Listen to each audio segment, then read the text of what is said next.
আসসালামু আলাইকুম। আজকে বিকালের নাস্তাতে আরশিকে দিব হচ্ছে বাদাম সুজি। বিকাল বললে ভুল হবে, এটা হচ্ছে সন্ধ্যা রাতের নাস্তা। ও বিকালে ঘুমিয়েছিল, সন্ধ্যার দিকে উঠেছে, তখনই ওকে হোমমেড বাদাম সুজিটা তৈরি করে দিয়েছি। চলো তোমাদের সাথে রেসিপিটাও শেয়ার করি। সবার প্রথমে প্যানে পরিমাণ মতন ঘি দিয়েছি 1 চামচ। তারপর হোমমেড বাদাম সুজি থেকে 2 চামচ সুজি নিয়ে ঘিয়ের মধ্যে হালকা ব্রাউন শেপে ভেজে নিব।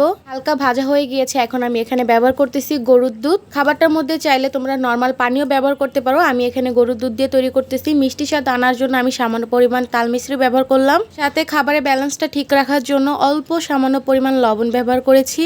এখন ঘন ঘন নাড়াচাড়া দিয়ে খাবারটা আমি তৈরি করে নিব। ভিডিওতে তোমরা দেখতেই পাচ্ছ আমি খাবারের ঘনত্ব পরিমাণ মতন করে তারপর নামিয়ে নিচ্ছি। আমি যে পরিমাণ খাবারটা ঘনত্ব রাখতে চেয়েছিলাম ভিডিওতে দেখলেই তোমরা বুঝতে পারবা। খাবারটা কিন্তু অনেক বেশি ঘনও না এবং অনেক বেশি পাতলাও না, মোটামুটি মিডিয়াম সাইজে রয়েছে। এইভাবে খাবার রান্না করে দিলে আরশি মোটামুটি পছন্দ করে, এই আর কি। এই তো খাবারটা নিয়ে আসলাম রুমে, এখন আরশিকে খাওয়াবো। তোমরা বিকালের নাস্তাতে বা সন্ধ্যা রাতের নাস্তাতে বেবিদের কি দিয়েছো জানাতে পারো। আর আরশির জন্য এই হোমমেড খাবারগুলো আমি ফ্যাশন ফেয়ার বাই মিথিলা থেকে নেই। এই তো আরশিকে এখন আস্তে আস্তে খাইয়ে দিচ্ছি। ও কিন্তু সম্পূর্ণ খাবার শেষ করেনি, তবে যতটুকু খেয়েছে আলহামদুলিল্লাহ। প্রত্যেকটা বাচ্চা এই হোমমেড খাবারগুলো পছন্দ করে থাকে। আজকের ভিডিওটা এই পর্যন্তই। আল্লাহ হাফেজ।